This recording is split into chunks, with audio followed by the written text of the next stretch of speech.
அஸ்ஸலாமு அலைக்கும். இது செவ்வாய்க்கிழமை ஈவினிங் டு நைட் ரொட்டீன் குட்டியாக பார்க்கலாமா வாங்க. நான் வாழைத்தண்டு சந்தையில் வாங்கி வச்சுருந்தேங்க. அதை தான் க்ளீன் பண்ணி வச்சுருக்கேன். புதன்கிழமை காலையில் எந்திரிச்சு சமைக்கணும்ல, அதுக்கான ப்ரிப்பரேஷன் தான் முன்னாடி நைட்டே செஞ்சுருவேன். இது டெய்லியும் பண்ணுற ஒரு விஷயந்தான். நம்மளில் பல பேர் பார்த்திங்கன்னா வாழைத்தண்டு பார்த்தாலும் வாங்க மாட்டோம், ஸ்கிப் பண்ணிவிட்டு போயிடுவோம். பிகாஸ் அதில் பார்த்திங்கன்னா வேலை நிறைய, தோல் உரிக்கணும், அப்புறம் கட் பண்ணணும், அப்புறம் அதுலேருந்து நார் எடுக்கணும். அதுக்கு அலுப்புப்பட்டுக்கிட்டே பார்த்திங்கன்னா நம்ம சமைக்கிறது கிடையாது.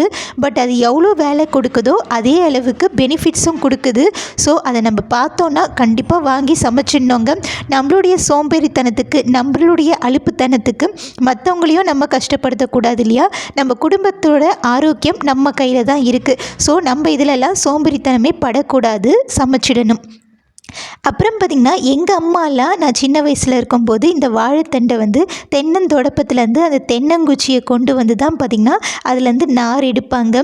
பட் நம்ம பார்த்திங்கன்னா அதை வெளியில் பெருக்கிறோம். ஸோ நமக்கு அது மனசு ஒப்ப மாட்டேங்குது, அந்த தென்னங்குச்சியை எடுத்துகிட்டு நார் எடுக்கிறதுக்கு, சாப்பிட்ற பொருளாச்சே அப்படின்ட்டு. ஆனால் அதனால் நான் என்ன பண்ணுவேன்னா, இந்த நைஃபு குட்டியாக மெலிசாக வரும்ல, அந்த நைஃபு இல்லைன்னா ஸ்பூன், அதை வச்சு தான் நான் நார் எடுப்பேன். நீங்கள் எப்படி பண்ணுவீங்க அப்படின்றத மறக்காமல் கமெண்ட் பண்ணுங்கள். நைட்டு டின்னருக்கு இட்லி, காலையில் வச்ச சால்னா இருந்தது, அதையே வச்சு ஓட்டியாச்சும். மறக்காமல் சப்ஸ்கிரைப் பண்ணிடுங்க. பாய்.